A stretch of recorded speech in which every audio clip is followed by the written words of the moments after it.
Hello, everyone. Really great to have you back for our Sunday programming for Multiculturalism Day. Um, we kind of we've headed across the world, 11 different countries represented today. And we are ending off our programming this evening for our primetime programming with Bahman Tavoosi, his beautiful film, The Names of the Flowers. And of course, some of you may remember Bahman from 2014, when at our initial festival year, we screened Bahman's dress rehearsal for an execution. So welcome back, Bahman. Thank you very much, Wendy. It's such a pleasure to be back in Oakville. And yes, indeed, the first time was back in 2014. I believe it was the first edition of Oakville. And well, this year we're going with the virtual option, which is still, it's better than, not having the festival at all, right? So Yes, it's it is. definitely a great strategy. Yeah, I would love to I would love to see the names of the flowers on the big screen. And Mhm. I'm still hoping that maybe we can do that at some point. But I'm really happy that we could have you back and certainly have the names of the flowers as part of our Multiculturalism Day programming. This film, I know you've been working on this for many years, and I think it really is a labor of love for you. But the story itself, it's an unusual story. It's almost a hybrid documentary feature style, because when I'm watching it, I'm thinking it has to be a real story. It has to also be a documentary. So it's kind of hybrid. Tell us about your inspiration for the film. Sure. On that particular note, which is the whole documentary aspect or documentary aesthetic of the film, I mean, uh, partially why I chose Bolivia and that, precise basically settings in the film was, you know, because of this option that they had to work with non-actors and with real individuals and to develop a fiction cinema through, these real elements and non-actors and so on. So I insisted from earlier on to have these two worlds in a way combined in the film. The world of fiction, the fictional means of cinema and the devices and so on, and then certain real content, if you may, But the inspiration behind the film goes way back, I think about 2009 when I learned more about death of Che Guevara in Bolivia, and I saw a couple of photos of the man dead in the laundry room of a hospital back in Valle Grande. That's where his dead body was exhibited for the first time, and the photographers rushed in to take photos and so on. And basically, as you remember, 2000, I believe 14, I hit to Bolivia for the first time. And then, from then on, I just kept returning to the country to develop the story. And we started shooting finally years after. I mean, the main shooting and all that, it was 2017 and then 2018. So there's like, as you mentioned, it's a labor of love. It's years of engagement with all that process. And yes. Now, this story, as you were talking about the use of non-actors, I keep thinking of Bresson. I think of Italian neorealism, using non-actors. So tell us about your choice for the role of the school teacher. She's just amazing. Mhm. With the casting of the film, I wanted to go to extremes because similar to Iran and this background that they have with Iranian cinema, as you know, in Bolivia, I found something very similar that there are professional non-actors. I mean, the thing by itself is contradictory, right? There are non-actors who are called non-actors and they've been non-actors all throughout their career. So I wanted to make sure I'm not going to play that type of basically game there and do the real non-actor work over there. And in doing that, we went really far. I mean, let's say if I needed a police officer in the film, I insisted to find a real police officer to play a real, I mean, the police officer of the film, and a retired teacher to play the retired teacher, and so on and so on. So it was, you know, the whole casting agenda itself became something unique and special.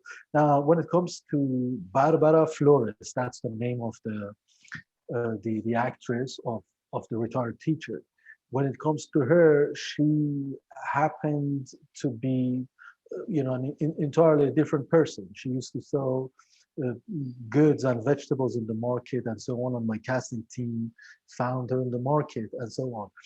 But something that you might find interesting is that the whole casting process basically took nearly 2 years of this Wow. whole film. I mean, for 2 years we were engaged with different actors and so on. So yeah, it was quite an experience for me. I mean, at least. So tell us a little bit about, I think about the look and feel of the film. It's beautifully shot.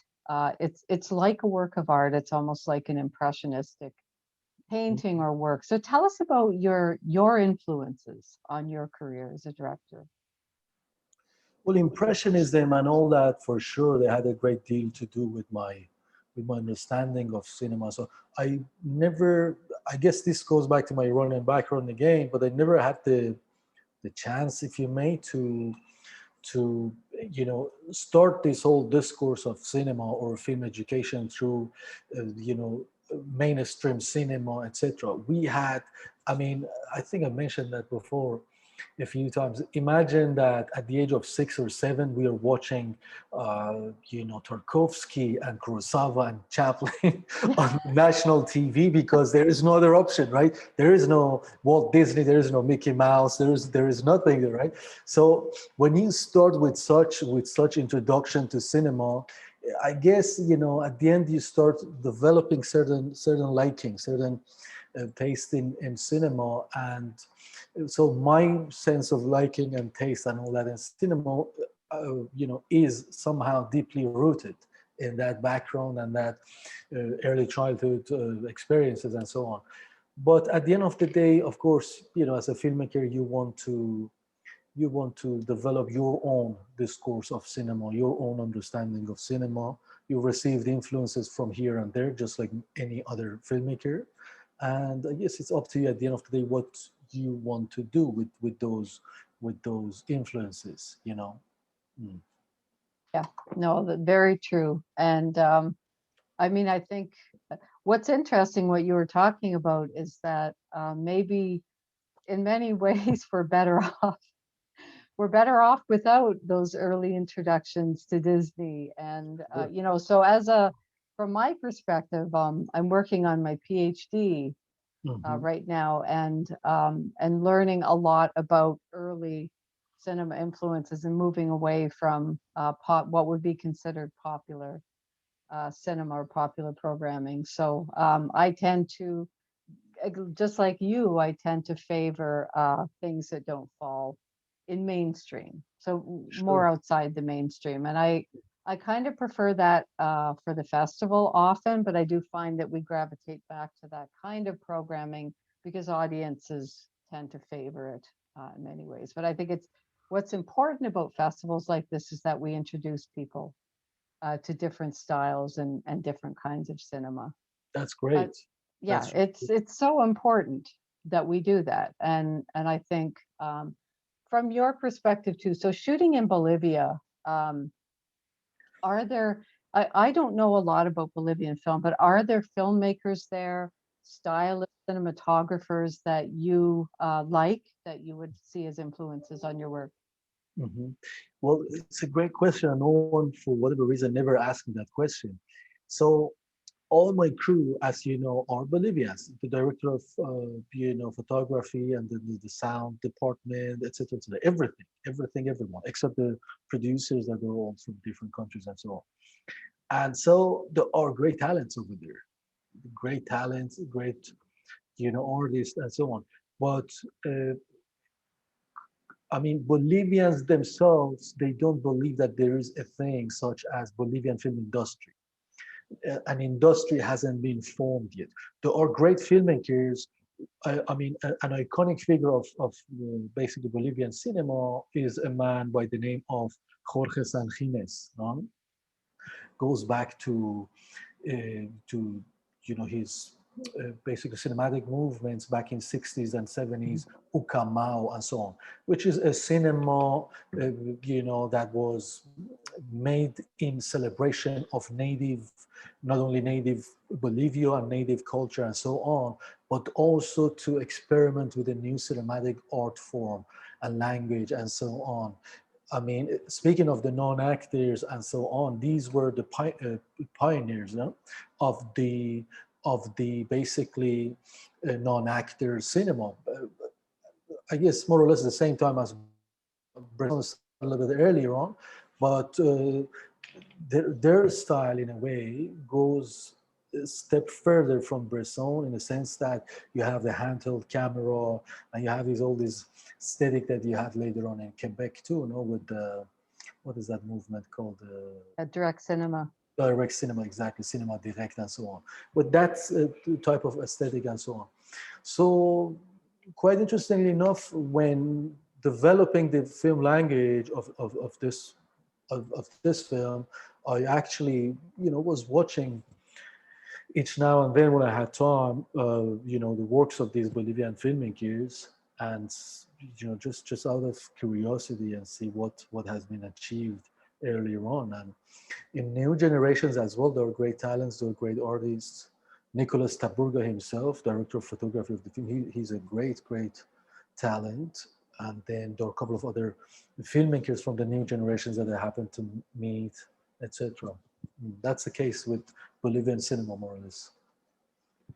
There's a scene in the film, I'm thinking about my favorite scenes, and there's the scene where uh, the two men that go to visit her, they're backing away, and all the women are coming after the car, they're trying to plead for the release of their children or their husbands, and it's such a riveting scene. Tell me about the politics behind that scene, and how long did it take you to shoot that scene? Well, I answer with the second one. Usually, because so when you work with non-actors, at least I tend not to have, so to speak, rehearsals, Yeah. because rehearsals is meant, to my understanding, for professional actors, to read the script, practice the dialogues, etc., etc. So preparing non-actors for a dramatic scene like that, requires totally a different process, very different process, and way longer as well. It's in a way planting these ideas in their heads that, that scene is real and it's happening, and you are going to be there in charge of certain tasks, and you're going to, eh, basically act as you believe that will be effective and so on. So the lines, there is no lines, basically. They have not been given any lines. It's their own way of pleading for the, lives of and the freedom of their dear ones in prison, etc. And as I said, but part of that whole process has been done on my end, which is preparing these individuals to arrive and to get to that point, to react to such scenery. So in a way, I mentioned that before, is these people react, they don't act. They react to a process of psychological conditioning, or through their own sense of basically justice, understanding of the scene, etc. And that's a whole dynamism of basically working with non-actors. And that scene had a very similar story. Many of those individuals in that frame, the women, the cholitos, they call them in Bolivian Spanish, that were pleading for the freedom of their loved ones. They had actually their relatives in the prison. One of them had her son in prison, the other one had a husband in prison, and so on. So they were ready to react to such basically situation again. So talk to us a bit about the situation with people being in prison. Mhm. So what is it like in Bolivia? I mean, we're in Canada, we're so far away from what's happening there. So what is going on there? Why are so many people in prison? Well, I don't know exactly the statistics of the number of the prisoners in Bolivia.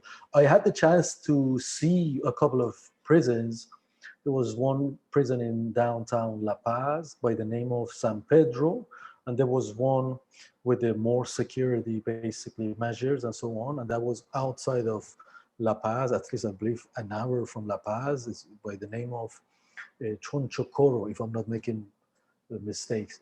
And the prisons were pretty unique, the one in La Paz especially, because they let me in as a filmmaker and I was shooting there.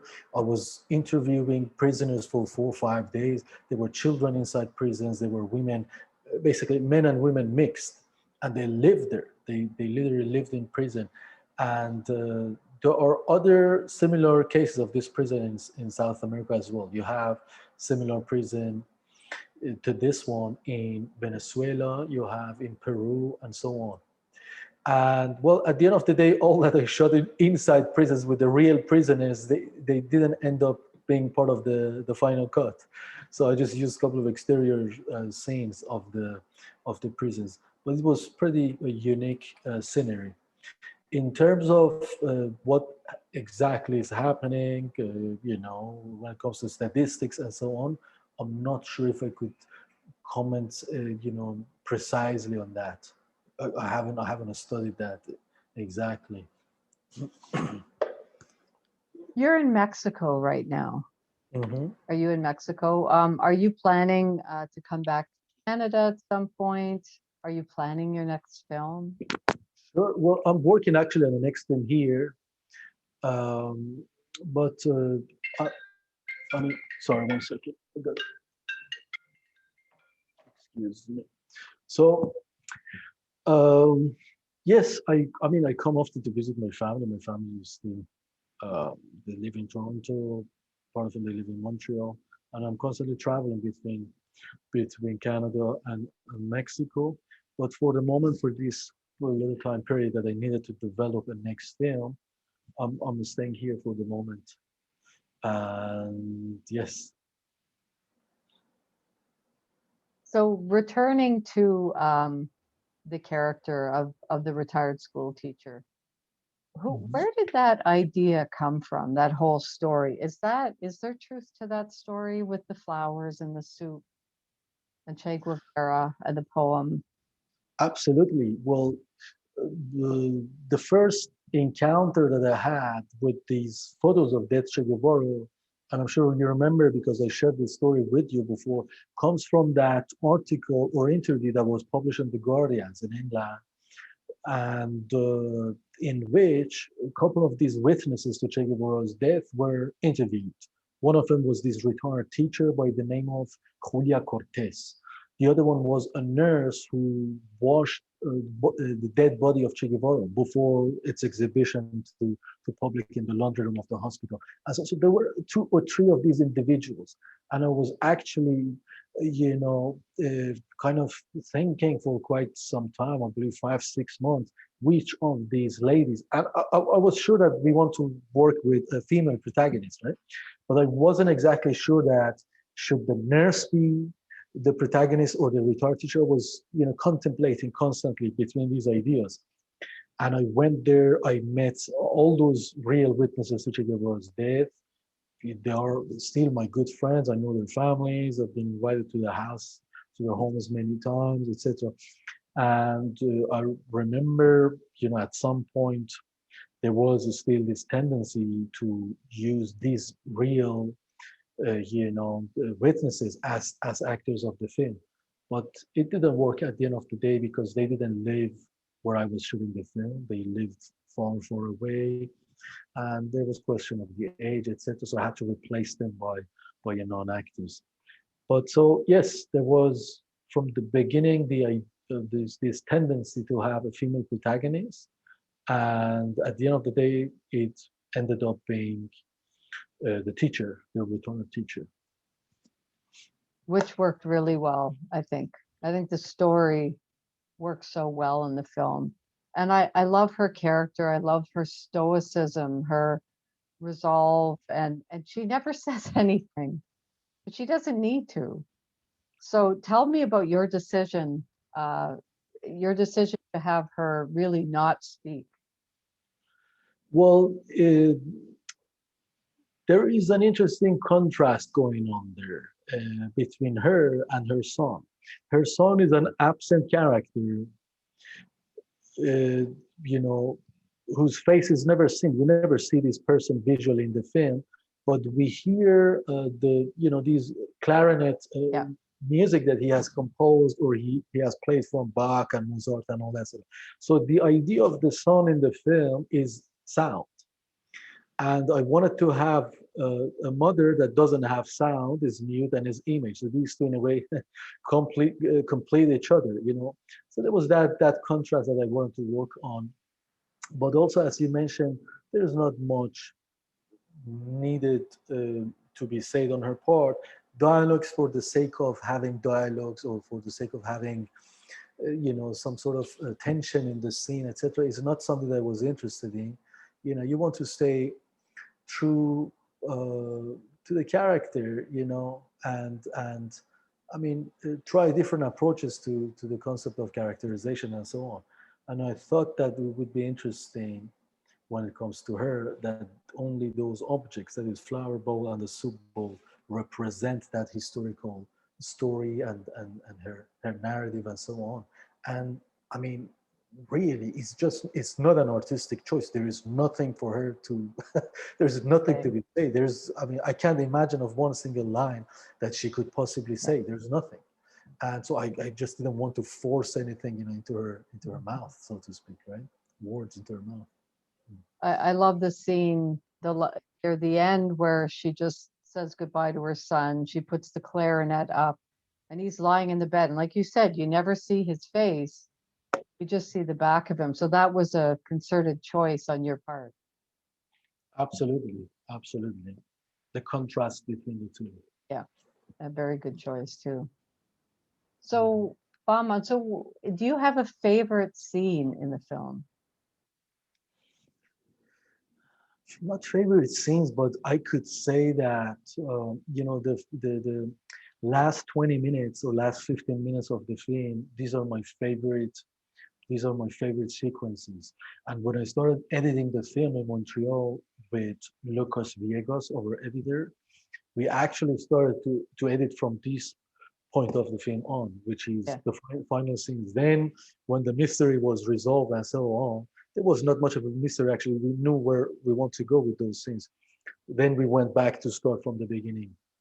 But yes, there is a certain mood, and there is a certain interesting elements in those last sequences. Basically, from the time, let's say, I mean, from the sequence where um, the real teacher, so to speak, goes to the classroom to speak, and then she goes, the our teacher goes to basically hospital. She's in hospital, and then the general goes to her house in her kitchen to talk to her and ask her not to return to the school, etc. All those basically last final sequences, they have a special place in my heart, so to speak. I mean, I'm left with thinking that she went back to the school. So what's going to happen to her? So, I mean, Mhm. you're left with knowing that she was told, don't go back to the school, but And she you should. insisted because it Exactly. is her story. And that's what leaves you with it is her story, and she knows it. So nobody's going to tell her that it's not her story, no matter what happens to her. She's an amazing woman. I love her character. Right, right. Well, as an individual, the lady, Barbara Flores, as a non-actor, she was also quite an incredible person. I mean, I could tell you that I never had an experience. I had the opportunity to work with non-actors Mm. before in a couple of different countries and so on. But with her, it was a very strange connection, in a sense that I'm sure maybe in her entire life she has never been inside the theater, you know, Mhm. to watch a film on a bigger screen. She doesn't know much about cinema. She knows what TV is, and I'm sure she watches TV, but I don't think she has ever been inside the theater and so on. Yet, and well, naturally, she's not given any script. She's not given any dialogue. She doesn't have any access to the general picture of the film. She doesn't know who Che Guevara is. She doesn't know any of that. And I'm not even talking to her about any of those matters.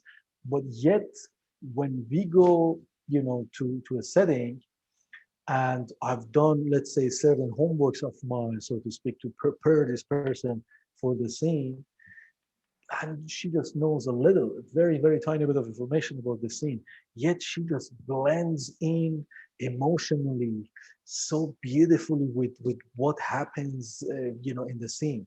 If she's supposed to be afraid of this general walking to her, she shows that kind of, sentiment. If she's supposed to be sad in the hospital, so, and I just kept wondering all through this production days, that how does she know that what is this scene is about exactly? How does she know what I mean? It just, she can read my spirit, my mind, and she just it's amazing. I mean, there's this emotional intelligence of her, and just being emotionally very, just it's incredible. It was very, very unique experience for me. Very Although, intuitive. mhm. But I mean, since we're talking about her, I like to add this too. I had to at times use certain techniques, of mine to prepare her more for a scene. Speaking of the hospital scene, for instance, she had a son who had passed away. I don't know, about 10 years ago, 15 years ago, and her relatives told me that she cannot see the photos of this deceased son because she immediately starts crying and she starts getting. So to prepare her for the hospital scene, I had to collect the photos of the son with the permission of her family, with permission of her daughter and her, her husband, etc. And so, I had to show her the photos right before the shooting begins or during the shooting, etc. And then she starts reacting to those, etc. And I mentioned this once before. During that precise scene, while she bursts into tears, I look at my camera guy and I see him, him as well is crying. The sound guy is crying. So the whole room basically is full of crying cast and crew, etc.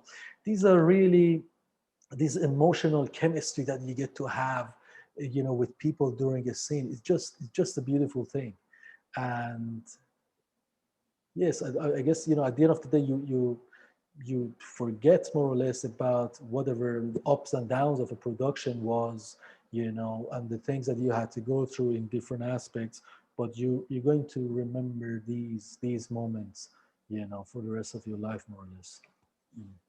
And this is one of those films, I think, that your people will remember for the rest of their lives after seeing it.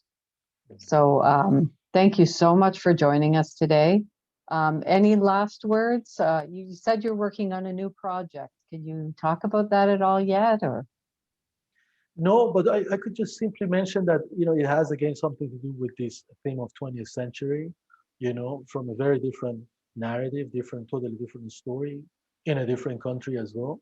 But it's also something that I've been working on intensely for a year, but it's something that I've been introduced to as a theme for many, many years.